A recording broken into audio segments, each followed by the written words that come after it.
Fala galera, o Último Arquivo aqui e hoje tem um vídeo aqui pra gente assistir. A Marvel precisa acabar. Vídeo do canal Bate-Papo. Essa opinião aqui é um tanto quanto tendenciosa, hein? Porque não é o Batman que é da DC?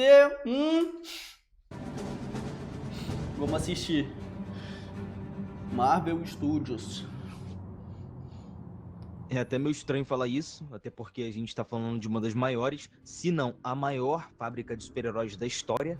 Desde Tá baixo seu desenho... aí? Tá baixo aí? Deixa eu aumentar aqui então, peraí, pronto. Desenhos, séries e até filmes. Eu mesmo cresci assistindo aquela animação incrível dos Vingadores, os filmes do Homem-Aranha do Andrew Garfield e até os próprios filmes dos Vingadores. Eu adoro esse universo por completo. Mas, já que essa empresa é tão grande, por que ela precisa acabar? Sei não, hein? Sei não. Galera, ele falou aqui sobre filmes do Homem-Aranha e tudo mais. Pô, eu cresci assistindo um desenho do Homem-Aranha, velho. Que ele parecia que ele era feito de massinha, tá ligado? Passava lá nos anos 2008, 2007, 2009, tá ligado? Passava na TV Globinho, mano. E esse Homem-Aranha era uma parada assim, nostálgica, velho. Eu lembro que, pô, dava aí meio-dia e eu tinha que almoçar assistindo esse desenho, tá ligado? Pô, o Homem-Aranha era top demais. Pra entender, a gente precisa ir lá pro ano de 1961.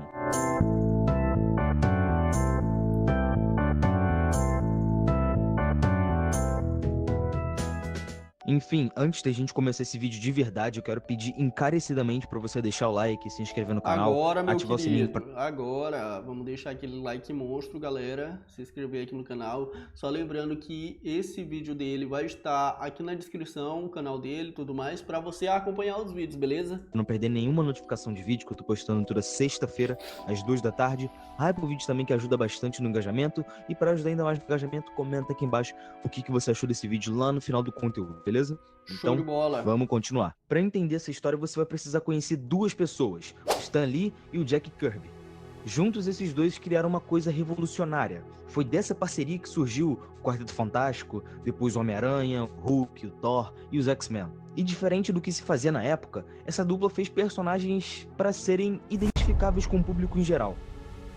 Por exemplo, o Hulk era visto como uma ameaça para a sociedade por não conseguir controlar suas emoções, e os X-Men eram perseguidos por serem diferentes do padrão.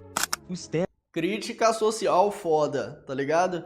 Mano, isso é uma parada bem legal que eu gosto da Marvel, esses heróis eles terem esse lado mais humano, e isso cria...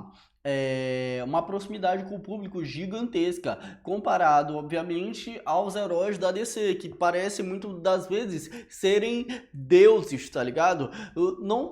Tu acaba não tendo tanta identificação com o Superman, porque ele é um super homem, tá ligado? Parece que ele não tem fraqueza alguma, e isso cria um distanciamento, porque tu, quando tá assistindo aquele conteúdo, ou tu, quando tá se aprofundando na história daquele personagem, acaba olhando para aquele personagem como algo indestrutível, algo que não tem traços tão humanos quanto você acompanhando heróis, por exemplo, como o Homem-Aranha, tá ligado? Porque o Homem-Aranha, mano, ele é o super-herói, mas ele escolhe ser um super-herói. Ele tem várias falhas como um ser humano, tá ligado? Ele tem conta pra pagar, ele tem uma namorada e ele não sabe muito bem como falar algumas coisas com ela, ou seja, ele tem alguns desafios emocionais, tá ligado? E ainda assim, ele escolhe ser um super-herói. Pô, isso aqui, mano, é bem legal, bem legal. O Homem-Aranha é um dos personagens mais bem feitos, mais bem escritos da história do cinema, tá ligado? E o Jack, eles criaram a Marvel. Não só um universo de heróis, mas sim uma coisa que qualquer pessoa poderia se identificar, mesmo que seja minimamente. Tanto que ao longo da sua vida, o Stan Lee foi várias vezes perguntado sobre quem era o seu herói favorito, e ele sempre respondia a mesma coisa. Which one is your favorite? Oh, gee, you know, that's almost like asking a parent who's his favorite child. I think I love them all. But maybe I like Spider-Man a little bit better. And maybe it's because he's just so popular. Ele dizia que o Homem-Aranha era o que ele mais se identificava, por ser o mais realista, o mais humano. Ele tinha problemas como qualquer um, ele usava um uniforme que cobria o corpo inteiro, fazendo com que qualquer pessoa, independente de gênero, raça ou lugar, pudesse se imaginar sendo ele. E era isso. E isso é tão legal porque o Homem-Aranha, ele era uma pessoa normal, comum. Na verdade, o Peter Parker é uma pessoa normal, comum e tudo mais, que acidentalmente foi picado por uma aranha. E com todos aqueles poderes que vieram daquela picada lá, daquela picada daquela aranha, ele decidiu fazer uma coisa boa, porque ele era uma pessoa boa. Então ele meio que escolhe ser um super-herói. É o lance de com grandes poderes vem grandes responsabilidades. Então, já que veio grandes poderes para ele, ele decidiu assumir esse manto e se tornar um super-herói. E isso, mano, é bem legal, porque poderia ter sido eu ou você aí do outro lado, que a gente poderia ser um super-herói.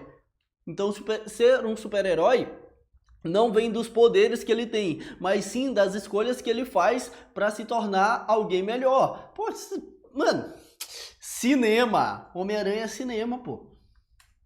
Ele queria mostrar com os super-heróis, a identificação. E lá para meados de 1970 e 80, enquanto a DC já tinha feito um sucesso absurdo com Batman e Superman, a Marvel estava tentando de tudo.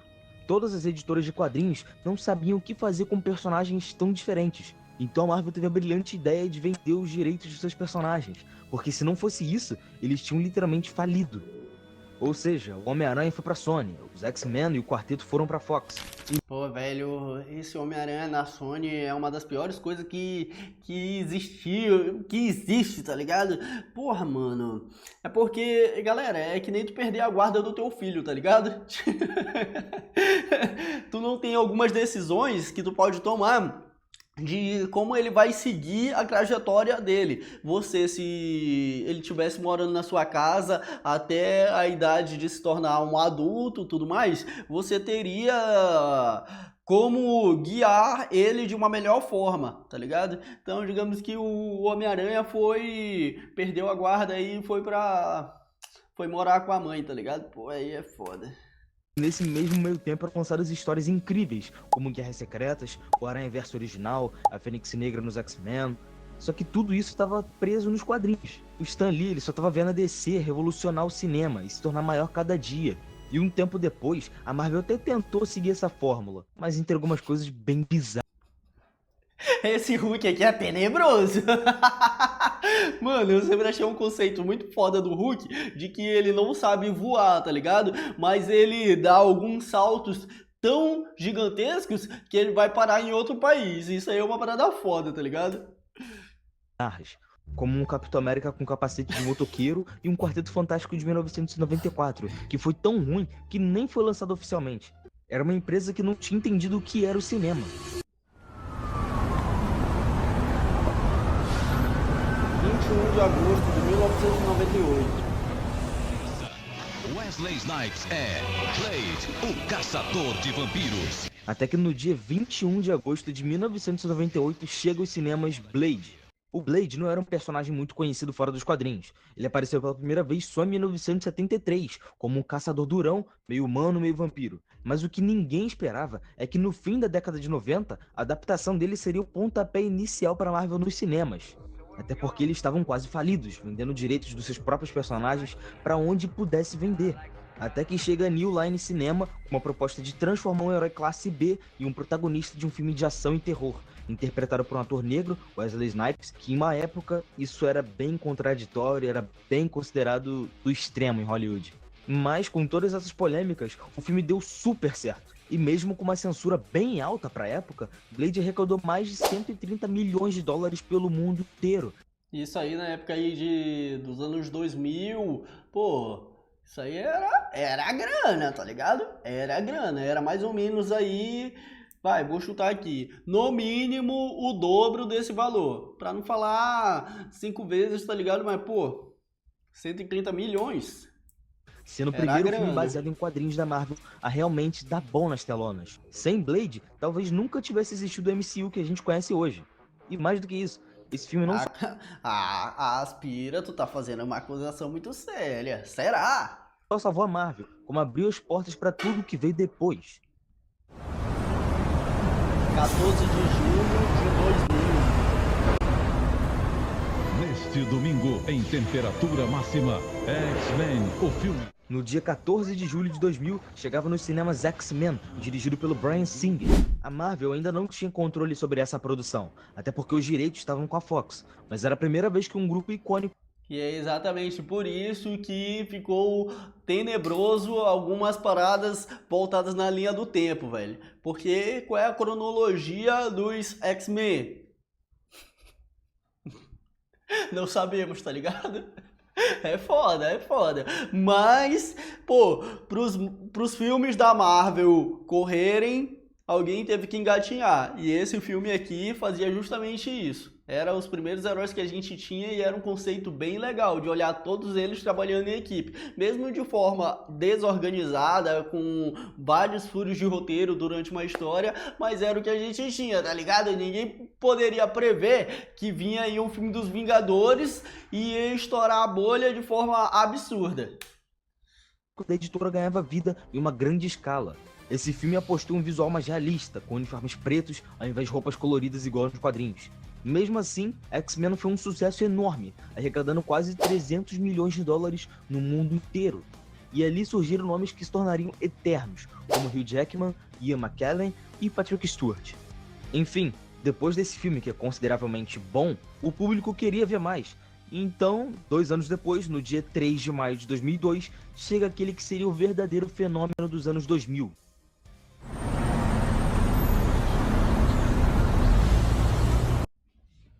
Duvido, duvido. Se você sabe aí qual que é o herói que vem agora. Homem-Aranha. Quando O amigão da vizinhança. esse jovem estudante ganhou incríveis poderes, o cinema ganhou uma aventura que conquistou o mundo inteiro. Homem-Aranha. Dirigido pelo Sam Raimi e estrelado pelo Tobey Maguire, que bateu o recorde de bilheteria. Porque só em um fim de semana o filme arrecadou mais de 100 milhões de dólares, uma coisa que nunca tinha acontecido na história dos cinemas. E diferente do tom de Blade e X-Men, que pegaram num tom mais realista e sombrio, o Homem-Aranha, querendo ou não, trouxe mais emoção do que esses dois. Vai chorar! Para muitos, ali foi o verdadeiro nascimento do que a gente conhece hoje como a febre dos super-heróis no cinema. Avançando um pouco, mais especificamente em 2000. Porque isso aqui foi muito legal que o Sam Raimi fez, que foi justamente dar o lado emocional que todo super-herói ele tem, tá ligado? Por mais que ele é um super-herói, ele é uma pessoa que faz coisas sobre-humanas, ainda assim existe toda a segunda camada que é o lance mais emocional, da pessoa ter, do super-herói ter problemas, gente como a gente, tá ligado? Isso gera uma identificação gigantesca, velho. Porra, é muito bom, velho, muito bom, muito bom. 4, Homem-Aranha 2 chega nos cinemas e supera o primeiro filme. Essa aqui é a melhor transição do cinema que existe. Deixa eu ver se é essa cena aqui mesmo. Que no caso ele tá vindo e tudo mais, se balançando nos prédios, se pendurando, tá ligado? E o Dr. Octavius Octopus olha tudo isso e a transição é justamente acontecer aqui, ó, na lente dos óculos dele. Filme Cadê? em qualidade, se tornando com Ah, certeza não um dos passou. melhores filmes de heróis da história. Um Dr. Octopus do Alfred Molina como vilão e um Peter Parker mais maduro, tendo que lidar com a pressão de ser herói e uma pessoa normal ao mesmo tempo. Já para 2006, a Fox estava tentando repetir o sucesso com X-Men 3, mas o resultado não foi bom, até porque o filme teve uma bilheteria querendo ou não alta, mas as críticas foram bem negativas, até porque eles desperdiçaram uma das melhores e maiores sagas dos quadrinhos, que é da Fênix Negra. E enquanto isso tudo acontecia, outros filmes da Marvel licenciados para diferentes estúdios É, Doni, esse bonecão aqui de CGI, PlayStation 2, hein? iam sendo lançados. Alguns eram bem esquecíveis e outros eram ruins com muita força, que é o caso de Demolidor de 2003, Elektra de 2005, Motoqueiro Esquece essa merda aí, pô. Esquece essa merda aí, pô. Fantasma de 2007 e talvez Quarteto Fantástico entre nessa leva aí de filmes ruins também. Enfim, a Marvel ela tava vendo as outras empresas literalmente cagar na cabeça dos seus personagens e mesmo assim lucrar bastante. Mas, meus amigos, chega o ano de 2008. Nessa época, a Marvel enfim decidiu fazer um filme por conta própria. Ela não tinha os direitos dos seus personagens. Aí ela pegou e tinha um esboço de o que seria um universo desses super-heróis. Pô, aí eles levaram a parada para outro nível. Mais famosos, como o Homem-Aranha, que estava fazendo muito sucesso com a Sony, os X-Men com a Fox, e etc. Mas sobrou um personagem que até então nunca tinha sido favorito de ninguém. Mas a Marvel ela precisava começar com o que tinha. Então ela apostou tudo nele. O Homem de Ferro.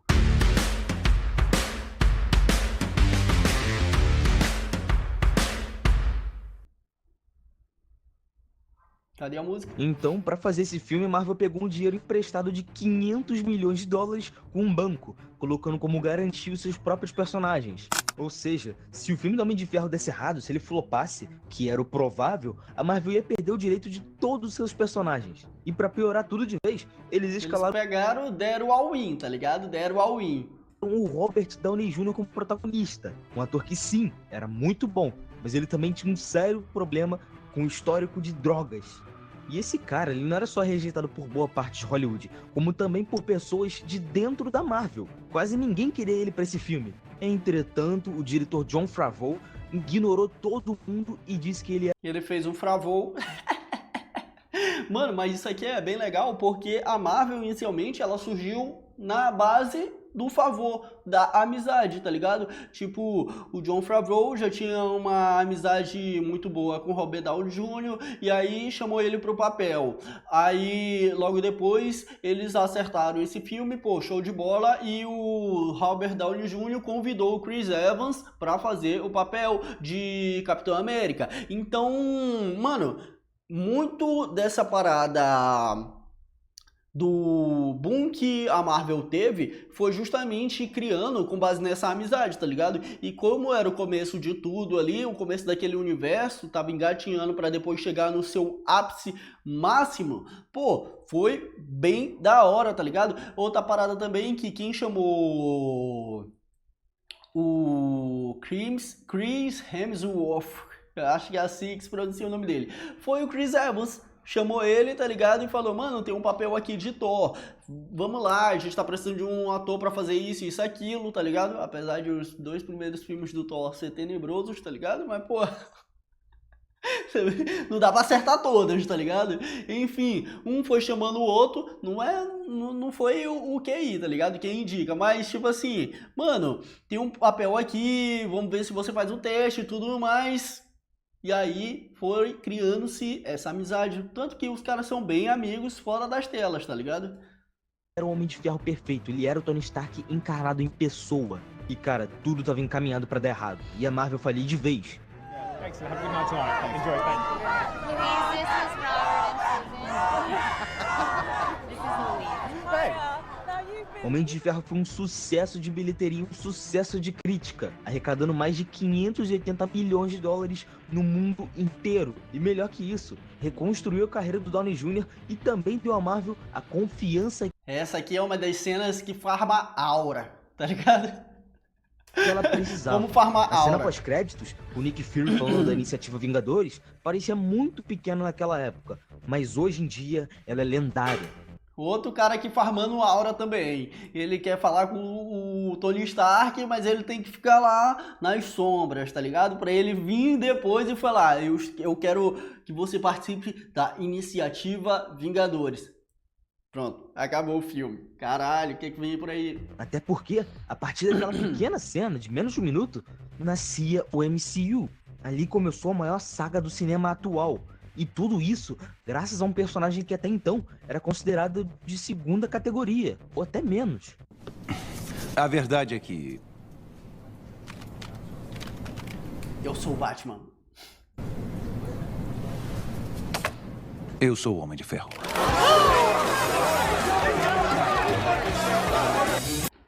Há boatos de que essa cena foi improvisada, galera. Foi improvisada. Era pra os heróis dentro do universo da Marvel, eles terem eles terem a sua identidade secreta, tá ligado? E não ficar aí expondo o rosto pra tudo quanto é canto, só que o Robert Downey Jr. olhou e improvisou essa cena aqui. E isso mudou todo o rumo do universo do MCU, que os artistas, os super-heróis, eles têm a identidade revelada a todo momento, a não ser o Peter Parker, por motivos de que a identidade secreta dele tem muito a ver com a própria história do próprio personagem, tá ligado? Mas fora isso, todo mundo aí, a galera sabe quem é.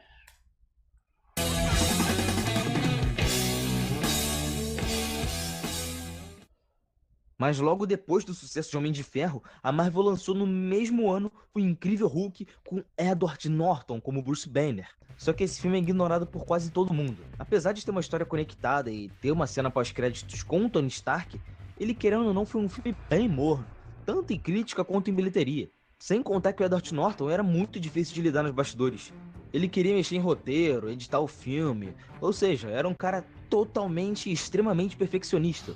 Então a Marvel, vendo isso, decidiu substituir o ator dele, colocando o Mark Ruffalo no papel. Enfim, com esse personagem um pouco mais escanteado, mais deixado de lado, a Marvel preferiu arriscar num lado mais nórdico, fazendo assim o filme do Thor, lançado em 2011. Mas eles tinham um grande desafio para fazer essa produção. Como fazer um deus nórdico funcionar com heróis científicos? A resposta para essa pergunta foi contratar o Kenneth Branagh, um diretor que era especializado em Shakespeare. E ele trouxe esse ar de Foi daí que veio aquela cagada toda, velho. Foi daí que surgiu essa bagunça. Tua mãe sabes que usa a cortina dela como capa? Pô, o Thor fica falando de um tom aí que não consegue encaixar com o universo que eles estavam criando. Por isso que esses dois primeiros filmes aí, pô, é só ladeira abaixo. realiza pro filme. Aqui a gente também conheceu o Loki, que é um dos melhores e mais importantes personagens da Marvel anos depois. Esse filme parece que é a origem do Loki, tá ligado? É a origem muito mais do Loki do que do Thor. E a gente também conheceu o Chris Hemsworth, e se eternizou como Thor. E mesmo sendo um filme bem fraco tecnicamente, até que ele trouxe bons resultados. E também mostrou que eles conseguiam sim misturar mitologia e ficção científica dar certo. No mesmo ano de Thor, veio o filme mais antigo da cronologia, Capitão América, o Primeiro Vingador, passado durante a Segunda Guerra Mundial. Aí eles mandaram bem demais. O filme trouxe Steve Rogers, um super soldado que antes disso era um cara bem magrelo, pequeno, mas que tinha um coração gigante. Com isso, os principais personagens já estavam na mesa: Homem de Ferro, Thor, Capitão América e Hulk. Agora é hora de pegar eles e juntar todo mundo. O MCU chegou no seu primeiro grande ápice em 2012, com o lançamento de Os Vingadores, dirigido pelo Joss Whedon. Essa foi a primeira vez na história do cinema que personagens de vários filmes diferentes se uniam numa tela só. Era uma coisa que ninguém em Hollywood tinha tentado até então, talvez nem pensado. O resultado disso foi uma bilheteria com mais de $1,5 bilhão, um sucesso absurdo de crítica e o início da fase 2 da Marvel. Depois de Vingadores, que foi o auge da fase 1 e um marco no cinema, a Marvel ela já estava ligada que precisava provar que sabia o que estava fazendo a longo prazo. Então assim começou a fase 2, que durou de 2013 até 2015, com os seguintes filmes: Homem de Ferro 3, Thor Mundo Sombrio, Capitão América Soldado Invernal, Guardiões da Galáxia. Capitão América Soldado Invernal, um dos melhores filmes da Marvel, velho. Muito, muito bom, velho. Muito bom, muito bom. Vingadores Era de Ultron e Homem-Formiga fechando essa fase. Cada filme foi essencial para construir esse universo, mas também para mostrar tons diferentes, estilos Mas por que a Marvel precisa acabar? Ainda não respondeu essa pergunta. variados, como por exemplo, Capitão América 2 trouxe um ar mais político, mais sério, mostrando que a Marvel era muito mais do que piadinha e soco. Por outro lado, Guardiões da Galáxia apostou em personagens totalmente desconhecidos e a direção impecável do James Gunn, que escolheu as trilhas sonoras perfeitas para esse filme, que virou um sucesso absoluto até hoje. Era de Ultron, mesmo sendo um filme bem mais fraco que esses dois outros, apresentou o tema do inimigo, ele ser criado pelos próprios mocinhos da história, trazendo um gancho enorme para Capitão América Guerra Civil. Essa fase 2 foi quando a Marvel parou de testar e começou a expandir de verdade, porque eles começaram a explorar mais gêneros e criaram conexões ainda mais profundas entre os filmes. E se a fase 1 foi onde construiu os heróis e a fase 2 foi onde testou os limites, a fase 3 ela foi o auge. Isso aqui eu acho que evidencia muito bem que no início da Marvel, na fase 1 e fase 2, os personagens, os roteiristas, eles tinham muito mais liberdade criativa para escrever a melhor história possível sobre aqueles personagens, dando mais background emocional para aqueles personagens, para que o público também pudesse se conectar. O filme ele também tinha uma carga muito melhor de aventura, drama, ação, comédia, sem que fosse necessário a criação de uma forma artificial para que tudo isso se conectasse com outros filmes. Tinha o lance da conexão, sim, para que aquele filme ele se entrelaçasse com a fase 1, a fase 2, a fase 3. Tinha isso, show de bola. Só que quando tu vê aqui a fase 4, a fase 5, a fase 6, parece que os filmes eles foram feitos simplesmente para criar conexão com outro filme e a história, o background do personagem, o lance emocional, a curva dramática, ela é deixada em segundo plano. Aí tu fala assim, mano, pô, eles estão colocando isso aqui nesse filme só para gerar conexão lá na frente, então meio que o filme por si só ele não se sustenta, ele não faz tanto sentido assim. Essa fase, que vai de 2016 até 2019, entregou os filmes mais marcantes do MCU. Até porque nesse meio tempo a gente teve 11 filmes, que foram Capitão América Guerra Civil, Muito Doutor bom. Estranho, Guardiões da Galáxia 2, Homem-Aranha de Volta ao Lar, Thor Aí esse Homem-Aranha ali, tenebroso, Ragnarok, Pantera Negra, show de bola aqui, 10 de 10, tá ligado? Guerra Infinita, Homem-Formiga e Vespa, Capitã Marvel, Tenebroso, Ultimato e o esse outro tenebroso Homem-Aranha também. Longe de Casa. E aqui eu tenho que dar destaque para 6 filmes, que você já deve saber qual eu vou falar. Guerra Civil, que dividiu os Vingadores e mostrou que os heróis também... Uma parada bem chata da Marvel era justamente esse lance da coloração aqui, do color grade. Que, mano, os filmes da Marvel geralmente são muito cinzas, tá ligado? Cinza, cinza, cinza, tudo acinzentado aqui, parece que não tem vida, não tem tanta cor, que nem outros filmes que tu assiste, tá ligado? E isso é uma parada muito ruim desse universo, mano. Parece que tudo é cinza. erram E não é só desse filme aqui, não. Filme do Homem de Ferro, filme do Homem-Aranha, do Pantera Negra. Doutor Estranho, que mostrou magia, preparando o terreno para o multiverso. Pantera Negra, que ganhou um Oscar, não tem nem o que falar. Thor Ragnarok, reinventou completamente o personagem e salvou a franquia de filmes ruins do Thor. E é claro que eu vou falar de Guerra Infinita e Ultimato. E eu preciso falar do Thanos, que foi um vilão que foi construído de uma cena pós-créditos em 2012 até Ultimato. E entrega uma das mais... Uma opinião aqui um tanto quanto polêmica. Esse filme só funciona no cinema. Falei. E aí, esse filme aqui só funciona no cinema. Se tu for assistir hoje em dia, mano, tem um monte de conveniência, tem um monte de furo de roteiro. A batalha, tipo assim, não é uma das batalhas mais épicas, falando no quesito de coreografia de luta, é só luta de poder, tá ligado? Um joga o raio do lado, o outro joga o raio do outro lado, e é isso, tá ligado? Se tu for parar e assistir isso aí hoje, mano, não faz tanto sentido. Agora, naquela época que todo mundo tava hypado, pô, aí no cinema virou tipo Copa do Mundo. maiores e melhores batalhas da história do cinema.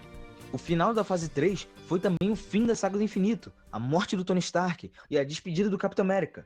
Esses momentos marcaram várias gerações juntas. A Marvel provou que o MCU era mais do que só ação e heróis. Era sobre o legado dos seus principais personagens. Mas, depois disso tudo, a Marvel cansou. Séries, filmes e mais séries saindo, um atrás do... Não, isso aqui é tenebroso. Nos primeiros 30 segundos dessa série aqui, tu já desiste de assistir. Uma fala tanto quanto polêmica, do tipo, você acha que o Tony Stark seria o Tony Stark se ele não fosse bilionário? Pô, tá de sacanagem, o cara construiu uma armadura numa caverna, porra. Tá de sacanagem, o cara é um gênio. E aí uma fala dessa aqui, de uma personagem que era pra respeitar o legado do seu principal herói dentro daquele universo, mete essa, nos primeiros 30 segundos. Quem foi o roteirista que escreveu isso daí, velho? Quem foi? Quem foi? Do outro, o universo Marvel começou a saturar várias produções fracas que eu nem vou me dar o trabalho de falar. Até porque eu já fiz um vídeo muito parecido com esse, que tá aparecendo aqui agora no card de cima. Clica aqui pra ver depois. Enfim, por um bom tempo, a Marvel não conseguiu entregar pelo menos Esse Capitão América aqui não tomou o soro do super soldado, mas não importa, velho. Ah, ele é um humano normal. Normal, o cara até então era só o Falcão. Aí ele pega o escudo e parece que ele ganha todos os poderes que o Capitão América tem. Ele bate de frente com o Hulk vermelho, tá ligado? Toma soco e não morre. Aí tu fala assim, mano, peraí, que eu desliguei o meu cérebro, eu tirei ele aqui pra eu assistir esse filme. Mas tem coisa que não dá. Não dá. os 2 filmes verdadeiramente bons em sequência, até a gente chegar em 2025. Mesmo tendo sido lançado o Capitão América 4, que foi outro fracasso, a gente teve Isso aqui é algo tenebroso nesse universo também. Essa nanotecnologia. O cara tá com o capacete, aí do nada some e tu fala, ué, 5. Mesmo tendo Olha sido isso. lançado o Capitão América 4, que que coisa horrorosa, velho. Pelo amor de Deus, mano. Pelo amor de foi outro Deus. fracasso, a gente teve outras 2 produções, Thunderbolts, que foi o filme mais bem avaliado de heróis do ano, trazendo vários personagens carismáticos, uma história bem diferente do comum da Marvel, falando sobre depressão e luto, e ainda por Eu assisti e nota 8 de 10, tá ligado? 8 de 10. cima, dando profundidade para personagens que até então ninguém nem ligava. E mesmo a bilheteria sendo bem fraca, o impacto narrativo e as críticas colocaram esse filme como um dos maiores e mais bem avaliados do MCU até hoje. Ambientado nos anos 60, Quarteto Fantástico Isso aqui, esse filme aqui foi legal. Esse filme aqui, mano, eu gostaria muito de ver isso, velho, esse filme do Quarteto Fantástico. Porque, galera, eu sou aqui um pouco suspeito pra falar, porque eu gosto muito desse lance do retrofuturismo, de imaginar como seria o nosso universo se ele tivesse seguido por outras linhas de tecnologia, se o universo ele tivesse evoluído para uma parada mais distópica. A nossa fonte de energia, ela fosse voltada para óleo, ela fosse voltada para a energia solar, ela fosse voltada para esse lance de mais tecnologia e tudo mais, enfim. E esse filme, que se passa em outro universo, do Quarteto Fantástico, ele consegue trazer esses conceitos que são bem bonitos visualmente. A história funciona, tá ligado?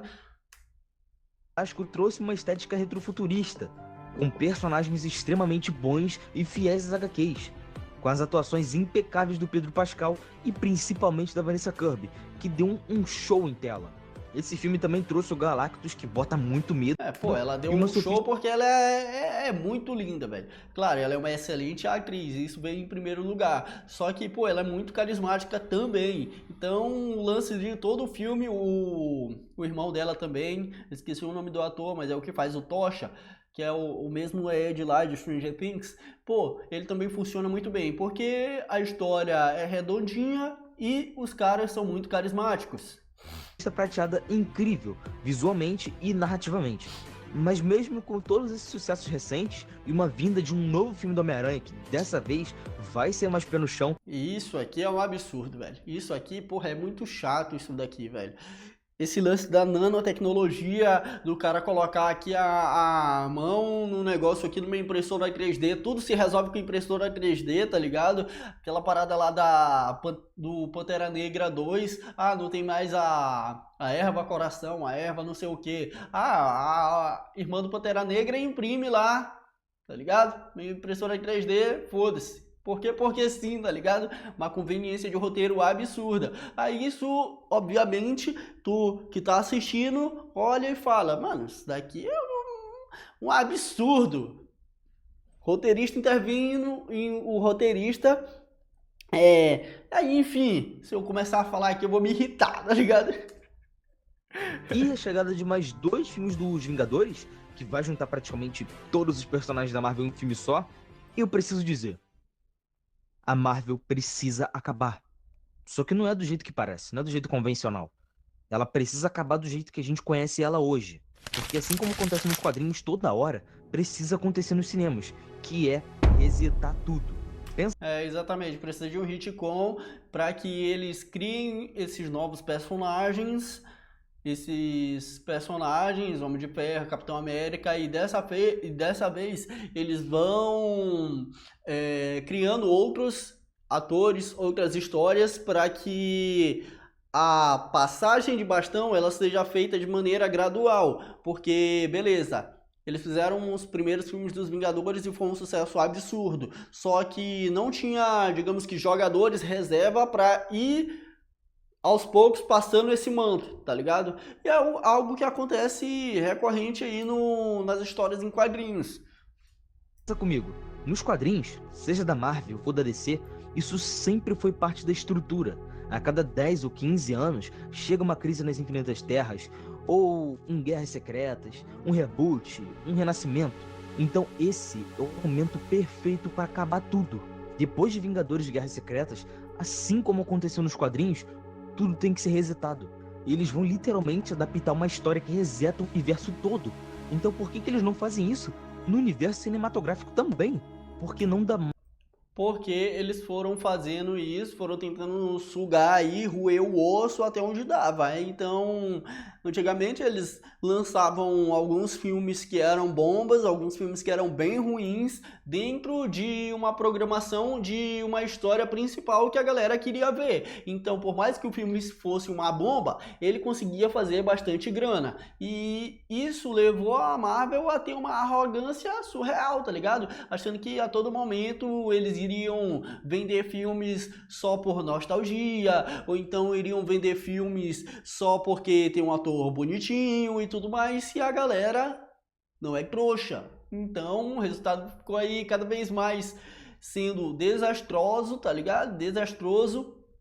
E esse lance da cultura woke também, mano. A cultura woke é foda, porque, beleza, ela surgiu com uma premissa muito boa de inclusão, de colocar nos filmes algumas coisas que precisam de espaço na nossa sociedade. Show de bola. Só que tu colocar elementos da cultura woke desses filmes sem dar a devida atenção para aquela história que está sendo contada, fica uma forçação de barra absurda. Que nem o lance aí daquela personagem Coração de Ferro, acho que é isso, que fala sobre o Tony Stark e tudo mais, que o Tony Stark é bilionário e não sei o que, blá blá blá, ou seja, uma parada mais esquerdista, e vocês sabem aí que quem é esquerdista e odeia bilionário.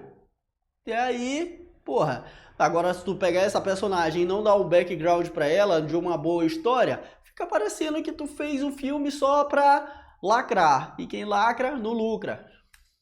Mas pra gente continuar eternamente amarrado no passado.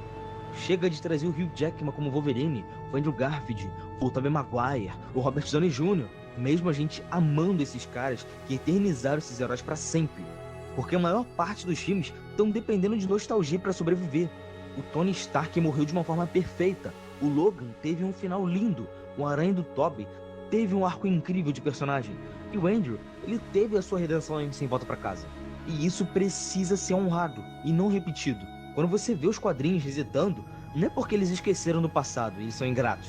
É porque eles querem que o futuro tenha espaço. E o futuro da Marvel, ela precisa de espaço. E sim, Thunderbolts foi bom.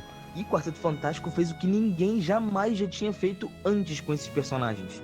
E até o próximo Vingadores, que está prometendo ser um dos maiores eventos cinematográficos da história. Mas, meus amigos, eles não podem ser o último fôlego. Eles precisam ser o último capítulo de uma história grandiosa que o MCU já foi, para que a próxima geração seja ainda maior, ainda mais icônica e ainda mais inesquecível. A Marvel não precisa continuar, ela precisa recomeçar, porque os verdadeiros heróis não duram para sempre, mas os legados, esses sim, eles vivem eternamente.